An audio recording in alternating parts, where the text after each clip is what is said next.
Welcome to the Explainer Man. Today, we are entirely bypassing the mystical fluff, skipping all the academic filler, and diagnosing the precise cybernetic architecture of your consciousness. We're going to look at your mind the exact same way a systems engineer looks at a complex network. Zero woo-woo, just raw code. Think about it this way. When your operating system freezes up, you don't smash your monitor, right? You don't take a crashed tab as a personal insult from the universe. So why in the world do you treat your emotional distress, your decision paralysis, or your burnout as some kind of deep, personal, moral failure? It's literally just an engineering error. You are running a client-side render of reality that is simply run out of buffer memory. You are not some helpless user trapped inside the machine, just taking whatever the screen feeds you. You are the runtime compiler dealing with a crashed process. That anxiety you're feeling right now, it isn't a flaw in your identity. It's a systemic memory leak, and it requires a hard, technical reset. So here is our system diagnostic run sheet for today. We're going to hit the frozen interface, the 0/1 architecture, the systemic memory leak, the hard derender, the recompile protocol, and finally, sovereign runtime execution. All right, starting with Section 1, the frozen interface. Let's diagnose this crash. See, our rigid thinking and that background anxiety, they only boot up when our natural, intuitive response to the universe completely fails.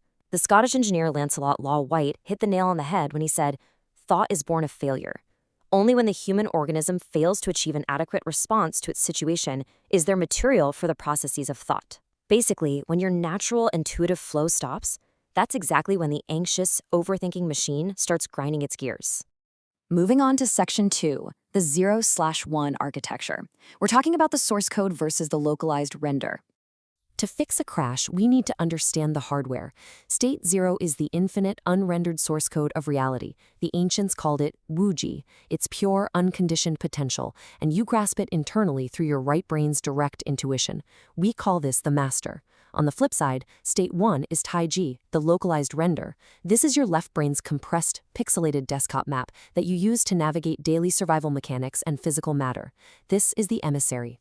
Now, in a healthy, optimized system, the master governs with broad contextual wisdom, and the emissary just executes the details. But modern society is suffering from what I call a catastrophic inversion. Your left brain's localized render literally hijacks the system. It usurps the master, totally mistaking its low-res, static icons for the infinite territory of actual existence. It's trying to compute the infinite server-side reality of state 0 using the finite, narrow logic of state 1. Which brings us to Section 3, the systemic memory leak. Let's talk about buffer bloat and cognitive lag. When state 1 completely forgets state 0, you start seeing these very specific symptoms. Your system is trying to compute infinite living variables with finite rigid logic. The result? Total left brain rigid categorization. You get hypervigilance and decision paralysis because your map is just way too small for the actual territory. You end up commodifying human life into these sterile utilitarian models, substituting a living, breathing reality with a static, fragmented desktop map. All that friction, that's exactly what you feel as burnout. So how do we fix it? Section 4, the hard derender. It's time to execute the manual override. History is actually full of people who triggered this exact override. I call them the holy fools. They were literal, historical glitches in the system who deliberately broke societal scripts to drop their frozen maps. Take Simeon of Emesa, a Byzantine monk who dragged a dead dog into the city and threw walnuts at people during church. Or the Russian Eurodivier, who wandered around naked in iron caps and had the guts to confront the tsars. By deliberately exposing themselves to public ridicule, they absolutely destroyed the left brain's obsession with social status. They crashed the interface on purpose to touch the raw, unconditioned baseline of state 0. And it's not just ancient monks, you know? The great philosopher Alan Watts, whose ashes are actually marked by this simple wooden stupa in the woods, operated on this exact same frequency. He lived completely outside the box, refusing to be trapped by static, academic dogma. He used contagious laughter, spontaneous intuition, and deliberate playfulness to drop the ego's map and sample the infinite void of state 0. He fully understood that you have to let go of the localized rendering if you actually want to experience the underlying code. Okay, let's get practical. Section 5, the recompile protocol. This is your operational protocol. This is your step-by-step diagnostic drill. Step 1 is the hard derender. You go from 1 to 0 using transient hypofrontality and sensory decoupling, what the Taoists called sinjai, to completely dissolve that frozen render. Step 2 is sample the void. You rest at the zero-frequency baseline, making direct experiential contact with state zero gnosis, pure intuition. Then, step 3, sovereign translation. You move from 0 back up to 1. You execute what the ancients called metanoia, literally changing your mind, or shifting your polarity. You are now acting as a metanoia compiler, using active will to condense that raw intuition into clean, disciplined, and articulated form in the real world. But here is where it gets wild. The math of this recompile doesn't add up the way you think it does, because in this system, 1 + 1 = 3.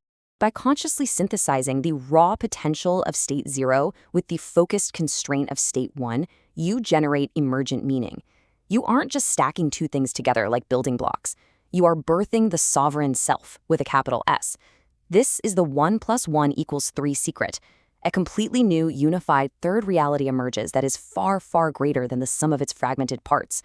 You literally become the sovereign bridge between the infinite and the tangible.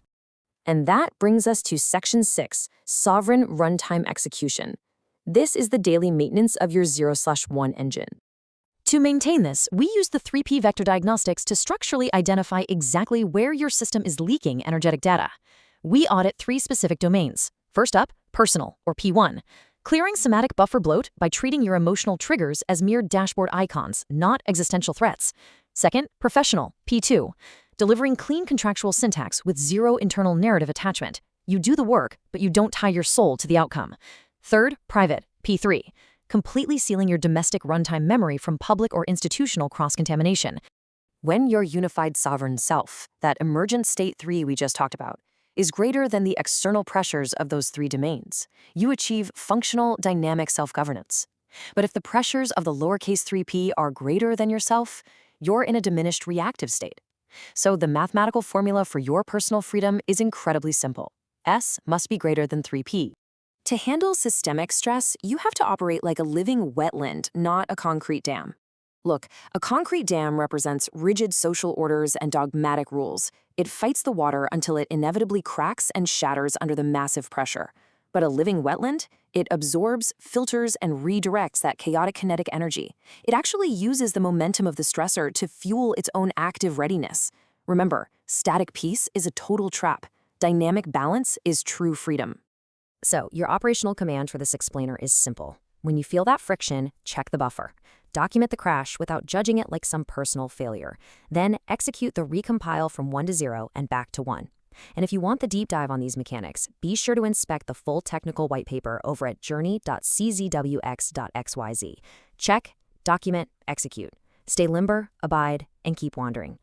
The terminal is blinking, man. The cursor is literally waiting for your input. So what's it going to be? Are you going to stay frozen in the memory leak, blaming the screen for your crash? Or are you going to hit the override, run the 0/1 render engine, and become the sovereign architect of your own code? The choice is absolutely yours.